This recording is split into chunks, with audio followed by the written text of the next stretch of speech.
就让我们一起加入客家风情，大家来讲客家吧。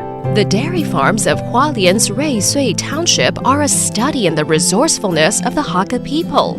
Originally tea farmers, they quickly switched to dairy farming as returns dropped, and then again to tourist farms as the cost of dairy farming continued to rise. Now they bring in travelers from far-off places to see and experience the cozy, idyllic lifestyle of before.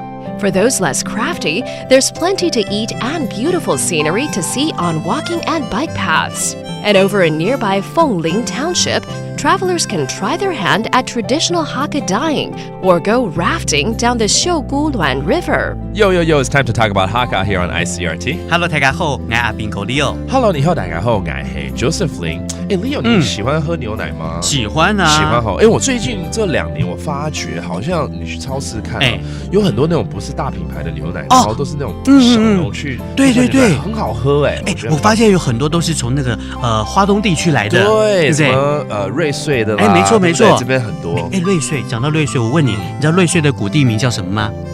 完全不知道。好，它叫穗弥，就是穗弥。水尾水的尾巴，是什么水的尾巴？秀姑峦溪啊，对，泛舟啦，对，这么知道知名的秀姑峦溪的尾端就是瑞穗，对，所以它是发源自这个中央山脉啊、雪山山脉那边来的，所以啊，它的水质非常非常的好。那当然了，所以早期在瑞穗这边的客家人啊，他们是种茶叶的 ，OK， 但是啊，茶叶的利润比较不高 ，OK， 后来就改做的这个酪农业，就主要就是养一些乳牛这样子，提供很好的鲜乳啊，让大家来喝啊，太好了。可是啊，这几年又不一样了，因为这个观光客越来越多之后呢，他们就要跟观光休闲把它结合在一起，所以就变成观光休闲牧场。了解，来到这里啊，你也可以去体验一下这个客家生活啊。是，所以我建议大家可以去体验一下这个植物染。这个植物染它其实它有很多很多的不同的方式，而且不同的植物染出来的颜色啊或者花样都会有不一样。对，所以这边可以做自己的那种客家花布就对了。没错。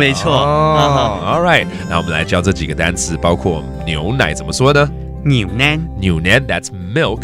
那个 dairy cattle 就是乳牛呢，又怎么说？奶牛。倒过来吗？就反过来。New reverse the two words, and now you have dairy cattle. And finally, you can make some cloth, like floral cloth. All right, 可以做那个花布，怎么说？发布位。Okay, and how you know? That does it today's talk about Hakka on ICRT. 什么大家？俺是谁张来了？客家风情由客家委员会监制。 We Love Hakka has been brought to you by the Hakka Affairs Council.